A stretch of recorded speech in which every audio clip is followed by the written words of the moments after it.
everybody, and welcome to our weekly Town Hall episode. I am Cody, and joining me this morning, as always, our Director of Kish Housing, Michelle. Good morning, Michelle. Good morning. How are you? I'm fantastic. Oh, that is awesome. So, today is Monday, Memorial Day, so half day today for everybody. Gonna have a great cookout at Kish this afternoon, so looking forward to that. I'll be stopping by after we get off. All right, you're stealing my thunder. I was going to talk about that. If this is your first time viewing one of our town halls, welcome to Midwest. We're glad you're here.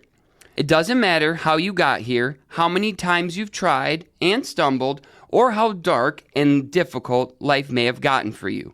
Hope is found here. We are so happy to be able to share it with you. So what is Town Hall, you might be asking?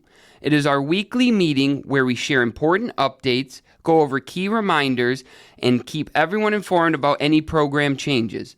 More than that, it is a chance to come together and set a positive tone for the week ahead. It is one rare opportunity throughout the week that I get to sit here and chat with my good friend, Michelle. Since we are almost always on the same wavelength, I'm excited to hear your Kish announcements. So now that I hand it over to you, Michelle. Thanks, Cody. Yes. Like Cody said, it's Memorial Day today, and we're going to have a lot of things going on out at Kish when you're done with group. So when you arrive back on the property today, we're going to have some games, we're going to have some activities, we're going to have some cookout, we're going to have food. The caterers are going to bring your lunch to Kish.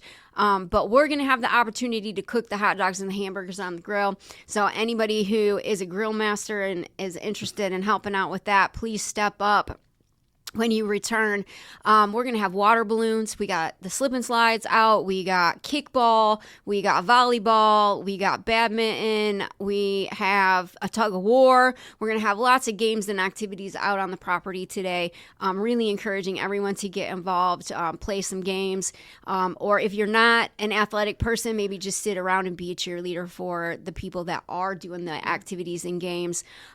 Just want to remind everybody that as we're celebrating the holiday and having a good time, we also want to be responsible for the property, making sure that we're not leaving any garbage laying around, make sure everything makes it into the garbage cans, making sure somebody takes the responsibility to then empty those cans into the dumpsters appropriately, making sure that our cigarette butts are going into the receptacles and not flicked on the ground, and making sure that we are being appropriate around our neighbors and things like that, ensuring that we are using appropriate volume for our language, for our music, appropriate speech and wording for things, and not being offensive to our neighbors, particularly the assisted living space right next door to us. So we want to have a good time, but we also want to do that responsibly. So I'm looking forward to everybody gathering and enjoying a nice, fun, and relaxed afternoon of activities, fun, and food.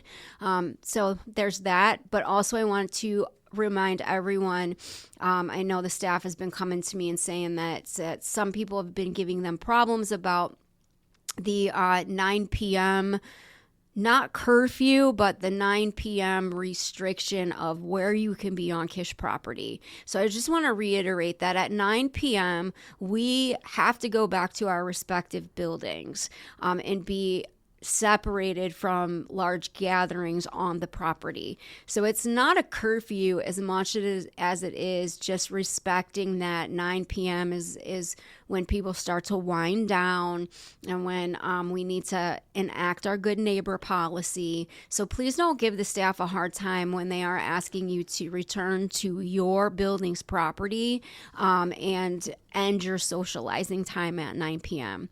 If you want to continue socializing, then you need to take it off property somewhere.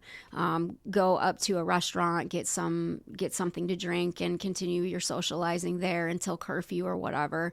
At 9 p.m., we do have to make sure that we're being respectful on the property. Also, just making sure that you are adhering to medication times. So I wanted to reinforce the fact that at 6:30 every morning, the medication doors close, right? The office doors close because it is time for the staff to then continue to do wake-up rounds and ensure that everyone is getting off property when the vans start pulling up at 7 o'clock. So at 6:30 on the female side, 6:45 on the male side is when the medication door is going to close. It does not matter if you are in line. The door closes at 6:45, and then you are considered late. So med times start at 5 a.m.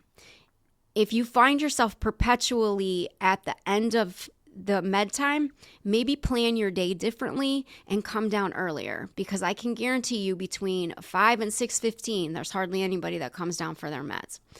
Everyone gathering at the last minute is not going to be helpful, because no matter what, that door is closing at 6:45, and then you're late, and then you run the risk of getting a write-up or not having enough time to even get your meds. So make sure that you are being responsible for your own med times.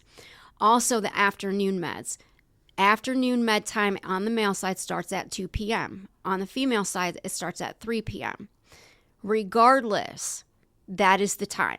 So don't try to come down early and get your medications. The only people that can get their medications early in the afternoon is if they're leaving to go to work and that employment is verified.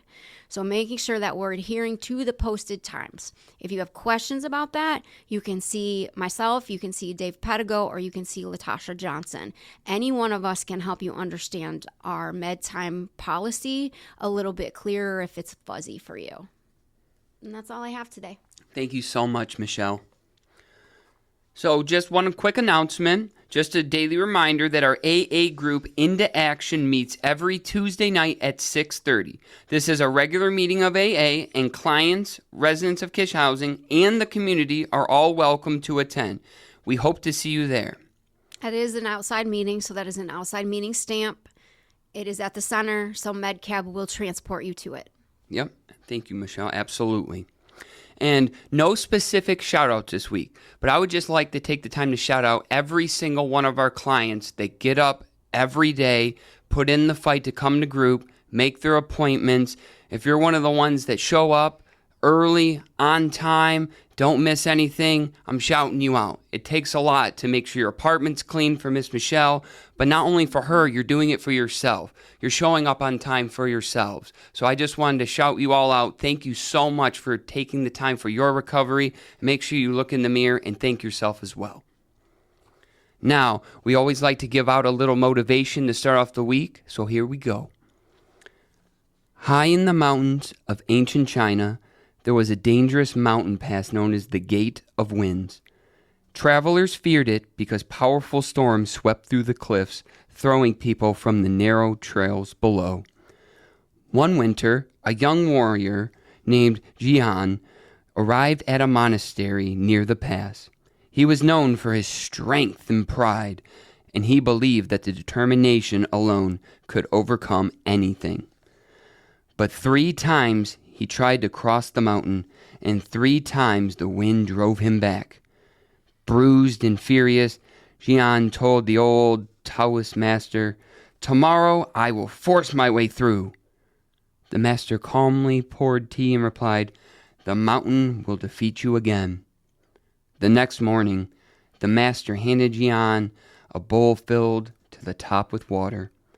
"Cross the path without spilling it," he said. Jian thought the task impossible, but he tried. At first, he fought the wind like before, leaning into it, forcing himself forward. Water splashed from the bowl immediately. Exhausted, Jian finally stopped resisting. He stood still and listened. He noticed the wind came in rhythms. Sometimes it pushed hard, sometimes it softened. Slowly, Jian began moving with it instead of against it. When the gusts came, he bent and waited. When they passed, he walked. Hours later, he crossed paths with the most of the water still in the bowl. When he returned, the old master smiled. "You crossed because you stopped trying to conquer the mountain." Jian lowered his head. "I thought surrender was weakness." The master shook his head gently. "The tree that refuses to bend breaks in the storm. The tree that bends survives the winter." The moral of this story is, recovery often begins when we stop fighting reality and admit we cannot overcome addiction through force, pride, or willpower alone. Surrender is not giving up. It is accepting help, becoming honest, and learning to move with life instead of constantly battling it. Real strength is found in humility, openness, and the willingness to lean on others when we can no longer carry the weight ourselves. Thank you, everybody, for listening, and as always, have a happy, safe, and sober week. Bye. Bye.